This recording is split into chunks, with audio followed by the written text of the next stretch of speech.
When I was passing by earlier, I saw this body on the opposite sidewalk, lying on its back with everything covered by this white sheet except for shoes. Was it a corpse tossed on the roadside during lunch hour traffic? No, it was just a homeless guy. Here is our serial killer smiley face on our bridge. Every city has one. You wouldn't think living in a college town would be a scary experience, but if you live anywhere long enough, you start seeing creepy things, and creepy things start happening to you. The Beeline is a railroad track converted into a walking path. Every city has one of these too.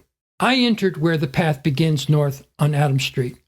This portion of the Beeline forms a boundary between working-class Bloomington to the north and west, while south lies the near West Side neighborhood. This is the most wooded and least used part of the Beeline. It's a little scary, even in the daylight. There is only one cross street with a cul-de-sac. East of this intersection is the Smiley Face Bridge. The middle part of the Beeline returns you to civilization. It passes through downtown. The switchyard makes up the last bit south of Grimes. This stretch used to be the creepiest part of the Beeline before the city developed the area into a park. But it is a whole lot of nothing to be trapped in after sunset. It is late August and the students have returned for school. The weather is mild and autumn is just around the corner. This is as good a place as any to introduce the podcast I have built around my online novel, Icarus Transfigured, which takes place in a small college town much like Bloomington. The prologues begin outside the timeline of the story, during Halloween, which is the only major holiday where the students are in town.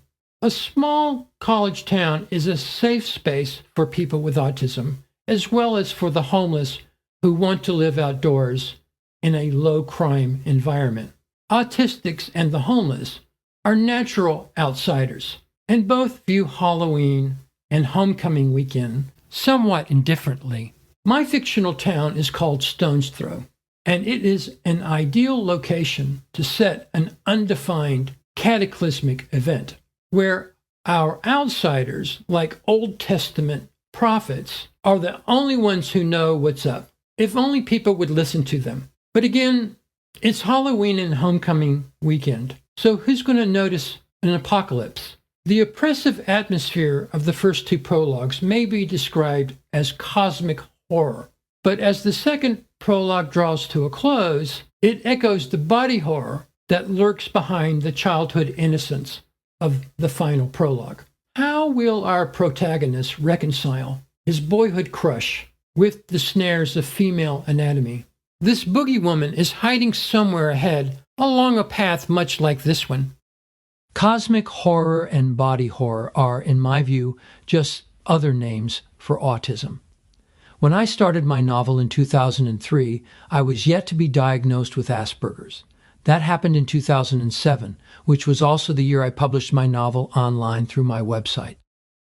Only one direct mention of autism was added to finish my story, since the book was already, unbeknownst to me, a reader's guide for how an autistic sees the world.